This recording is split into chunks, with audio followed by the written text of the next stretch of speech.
Hello, everybody. This is Brittany and Byron, and you're listening to Dirty Laundry with B&B, a podcast about real, relatable relationships. Transparency at its finest. We air it out and clear it up, offering couples and those seeking healthy relationships a safe, inclusive space to open the vents and find resolve.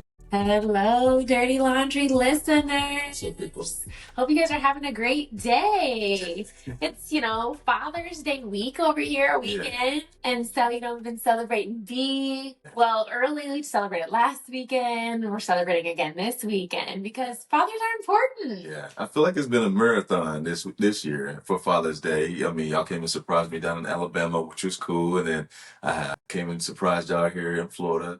By the way, not supposed to be here right now. Let me rephrase that. I'm supposed to be here, but I was able to get some leave in the midst of training down in Alabama. So I got to break away from, I don't want to call it the monotony, but the wild time I've been having down there, taking care of cadets and training them up to come and spend some time with my family, which has been amazing. So I appreciate you and what the boys have done for me throughout these last week and a half or so. Yeah. And looking forward to the rest of the day for sure. Of course. It's been a fun day celebrating you and celebrating, dads are important. Dads are, the rock of the family, right? You're the glue, you're the one we lean on, you're the one that, it's then you and then the wife and then children, and God above all else, at least in our marriage. And so dads are important. And so I think we should just talk about fatherhood today, kind of your experiences. Okay. And also you were on another podcast this week. Yeah. Kind of talking about something similar. So you're going to hopefully not have to regurgitate everything. But, that's pretty cool. That was great. Yeah, I had the awesome opportunity to be on here for the Dad's podcast last week. Hopefully that episode comes out here soon or shortly. But yeah, I had a great time just talking about just manhood, fatherhood. We got to talk about miscarriages, just all of the hard stuff, but then also the great things about being, a father. So a great episode. But yeah, looking forward to having this conversation with you. Well, I guess we'll just dive in. I have a few questions for you.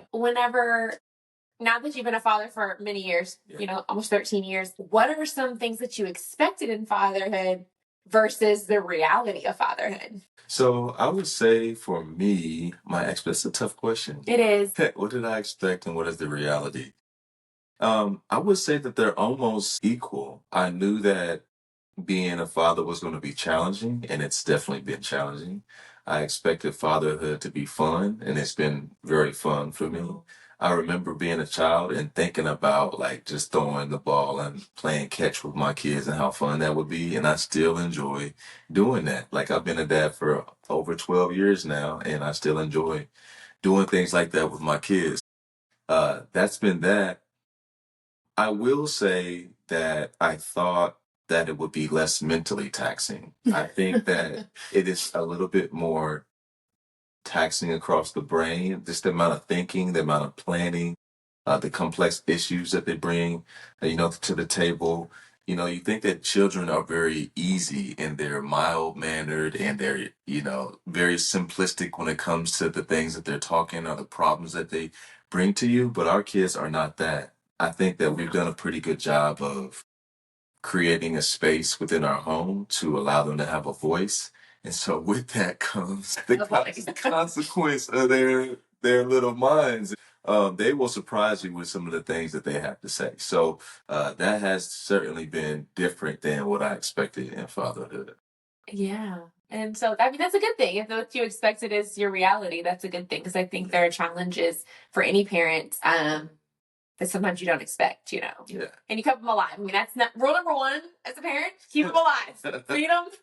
Cool. So we're on to bigger and better things, I guess, right? So their basic needs are intact. And that was really one of the goals I wanted as a young one, is to make sure that my kids had things in life that I did not have. But I'm beginning to learn that that's just not enough. Yeah. Right? Because, what do you mean by well, I think that for us, given the lifestyle just the lifestyle that we had growing up, although we're grateful for those experiences and having, been faced with adversity and being able to overcome those things, just saying that we want our kids to have more than that's not enough, right? Right. Because I'm talking about basic needs, right? Food, clothes, shelter, just like you alluded to.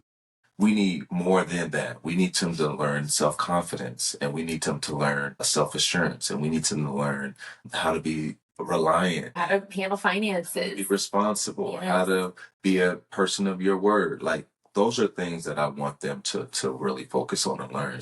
I think our goals and our vision for our children have adapted over the years, just because of what they've been able to accomplish for themselves too. No, that's really good. And I think that kind of like gleans into my next question, because I was going to talk about generational fatherhood. Yeah. And, obviously both you and I have very different fathers. They may have some similarities, but Sure. very different ways we were brought up, Sure. And sometimes in our marriage, we will have these conversations, because we'll have disagreements on things that we have done or haven't done with our children because of the way we are raised. And here's a really like simple example. Okay. Like, you really feel like if we're sitting at the table, you kind of have that old school mindset of like everybody needs to finish what's on their plate. I grew up with a dad who is much like, he was a very health addict. You've heard, this, Byron. Yeah, for sure. My dad was ahead of his time when it came to health. Like the way we are, he was already doing those things way in advance. And he was very big on like, no, you don't make kids eat everything on their plate because, he felt that it led to obesity. It felt like you and your stomach is full, you should stop. And he had all these different theories. And so like it leads to me and you having conversations, about like, and I'm not saying there's one way is right, one way is wrong. Sure. But it's interesting how that generational fatherhood, I'm not even a father, pours into our household. For sure. Yeah. Yeah. The way that you parent is certainly influenced by how you were parented. So Right. I totally understand what you're saying there. I think the challenge could be in any relationship that, well, I'm the man and my dad taught me this, and so you're going to listen. But you should also, what's interesting, what you talked about there is that I also have to allow your father to bleed into our relationship too, right? Mhm. Just because you aren't a man doesn't necessarily mean that you haven't learned skills that can assist us in raising boys, right? Right. In our relationship. So I think we do a good job of creating that, that mutual understanding of what we want parenting to look like. But yeah, for sure. And I think we talked about this before, just in conversation, how over time, like, a man who had worked really, really hard to provide their kids with basic needs, like, their children will then start working on other things like love and self-actualization. Well, then their children is going to maybe so spoiled and so used to having self-actualization and love that they forget about the importance of basic needs. And so therefore they may not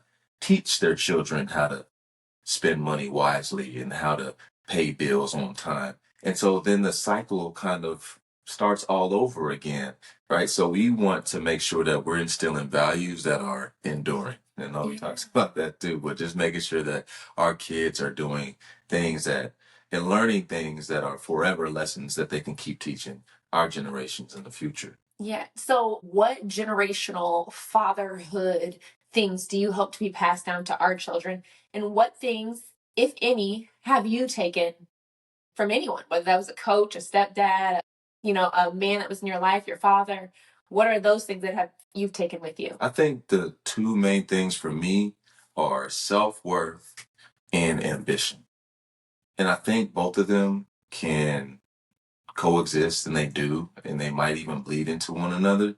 But self-worth, one, is because I grew up not having any type of self-confidence whatsoever. Like, I was extremely self-conscious. I didn't learn that I was worthy of even like God's love until I was later in life, which is a shame, really. And anyone can tell you you're important and everyone loves you and God is here for you, but until you believe that, like, your life is just in shambles, and it just was, because I couldn't see that I was even worthy of love from anyone in the world, and not even God's love, which is insane to me to think about. But that I was at that point for a very, very long time, especially throughout my childhood. So yes, self-worth for sure. So we teach our kids, like, be confident, have swag, be you. Like, we dance with them and we laugh and we freestyle. Like, we want them to exhibit who they naturally are and be okay with that and not care about what everyone else has to say about it. And Brittany, you've taught them, like, whoever they are and whatever other people say they do too much is their superpower. And we really, really want them to hone that, like, hone their individuality and their uniqueness, and to do that. And then ambition. So I learned that from a distance from my dad because I knew that he was doing some really cool stuff. Like, even though he wasn't in my life every day, hearing stories from my family members and then just getting the letters from him and seeing him every once in a while, I knew that there was another world outside of what I was experiencing on a day-to-day basis, which is insane to think about too, because I had friends and family members who had a dad in their life that didn't feel like their dad was there for them. And they would always say, man, I wish I had a dad like yours. I'm like, my dad wasn't even there. Right. But because my dad was so successful and had great things going for him, I did, even if it was in the back of my mind, and even if I didn't care, like at that time, like I don't care about what he got going. He still influenced me in my mind, like knowing that there's something that a Black man is able and capable of doing outside of what I'm experiencing.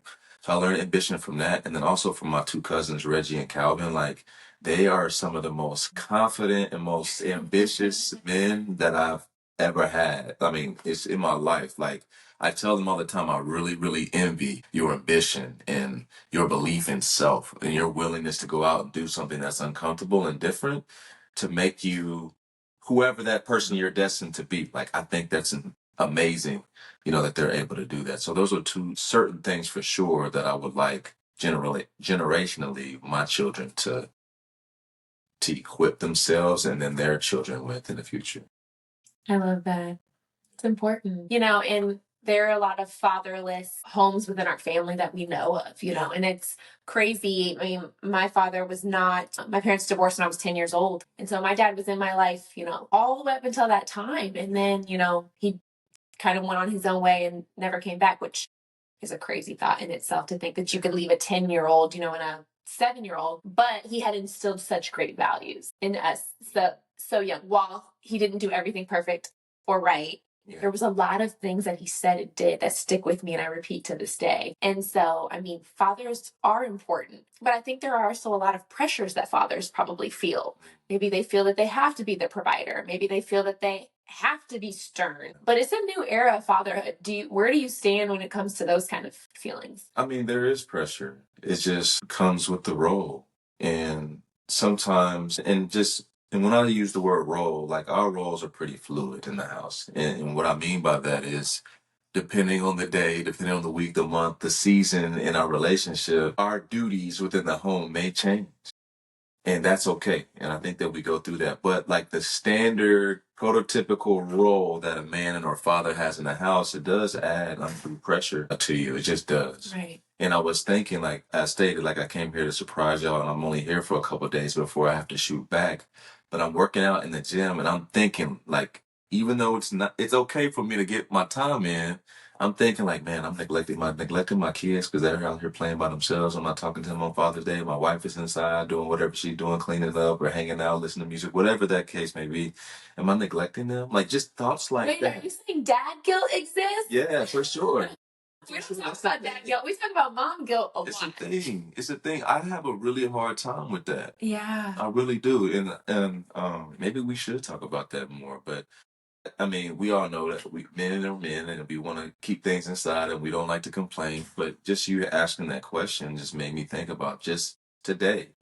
I experienced some of that. So yeah, there's pressure to do for and to provide and to be present, to be responsible, to be reliant, to be responsive. Those are all hard things that we like to think come naturally, but it really doesn't. It takes a lot of hard work and intentionality. And it's not anything that's taught.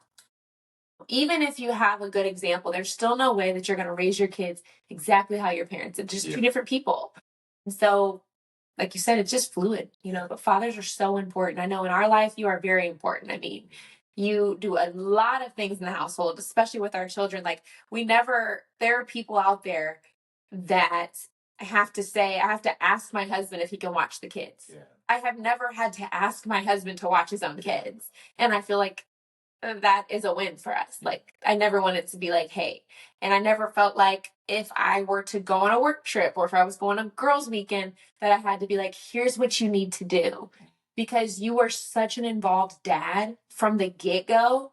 You already knew. You give me flowers. You give me all the flowers. You're a wonderful dad. And I appreciated that.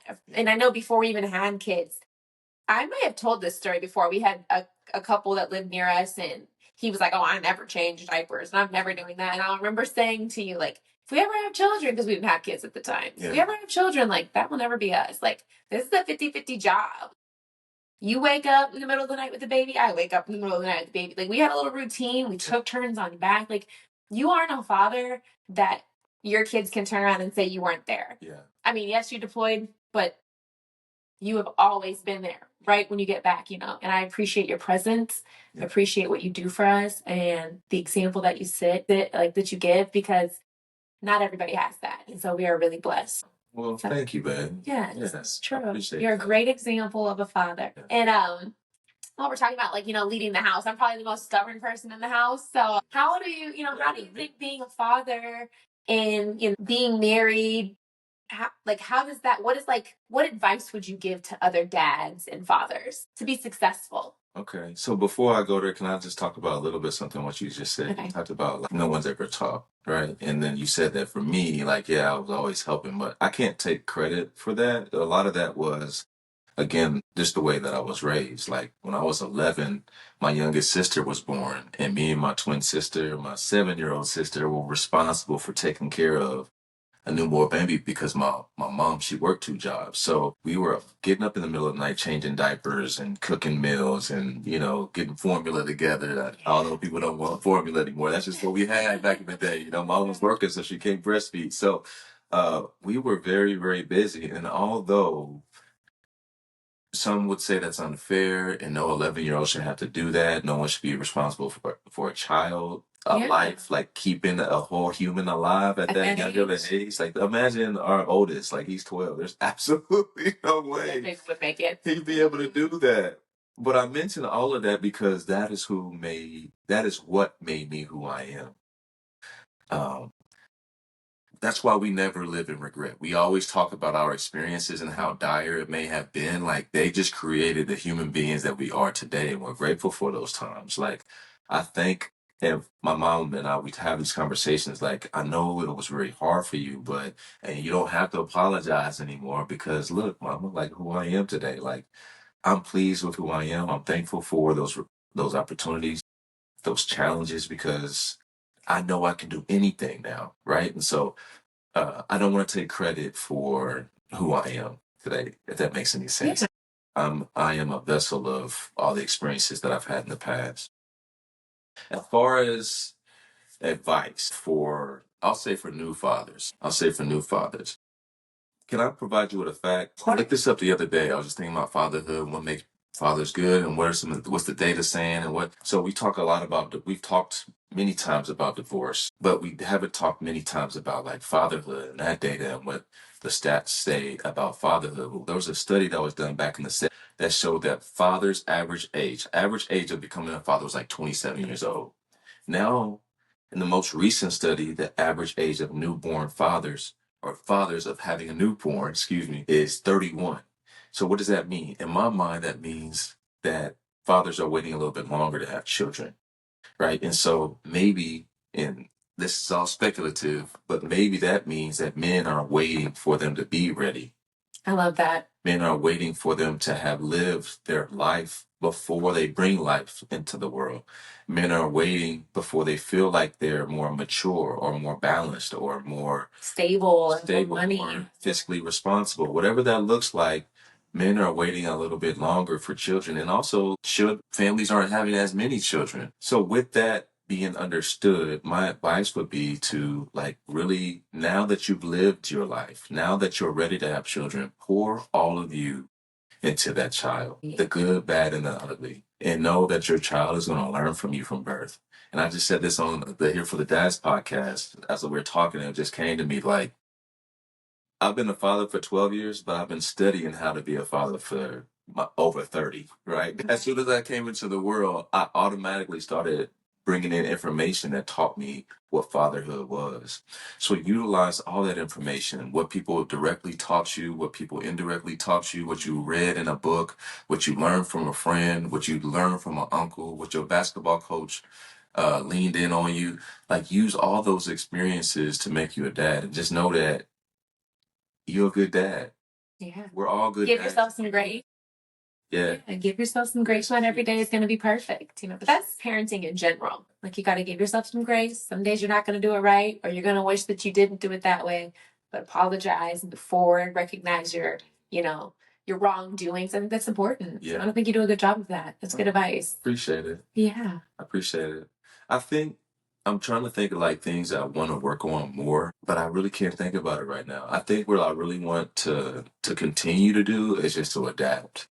Because sometimes we'll get in these templates and we have this vision of what we want a father to look like or what fatherhood should be. But really, we talked about this before, like grace and guardrails. Like, we want to make sure that we implement that on our children too, making sure that we offer grace for them and their mistakes and also grace for us and our mistakes. But Right. also, we need to set left and right boundaries, telling them which way they need to go, right? And then let God work in their life. So I need to make sure I continue to be flexible and I change based on what they need from a father. And I hope that I have the tools to do that. Yeah, I'm pretty sure that they get what they need. I mean, their level of excitement for you versus their level of excitement for me is That's quite not true. different. That's not true. They don't even think I can play sports. Like, they're like, yeah, give me the dad. But then when you hit a J or something, though, they get excited. Like, okay. I mean, for like a moment, they do.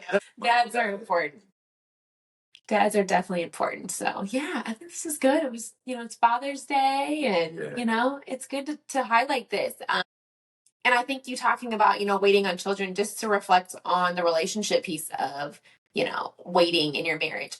Byron and I waited like 4 years before we had our first kid. After marriage. Yeah, after marriage. Yeah. True. We dated 7 years, so 11 years. Granted, we were really young in there.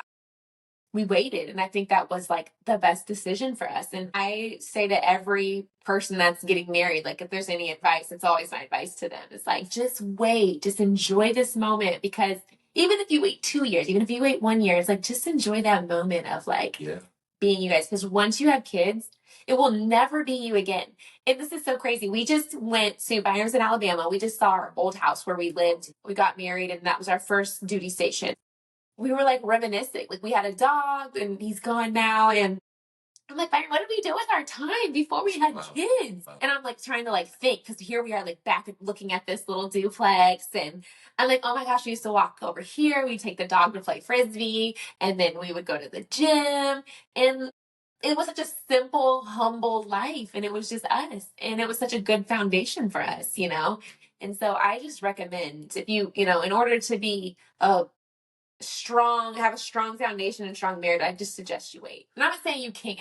I'm just saying that for us, that worked. Yeah, and if you haven't, and if you do have children, there are certainly ways for you to continue to bond with your partner. But I mean, just certainly that for advice for new couples who haven't experienced having a child yet, I agree. Like, I think that's very important that you develop that strong bond with your partner before children come into play. Because guess what? Children are going to be in your home temporarily.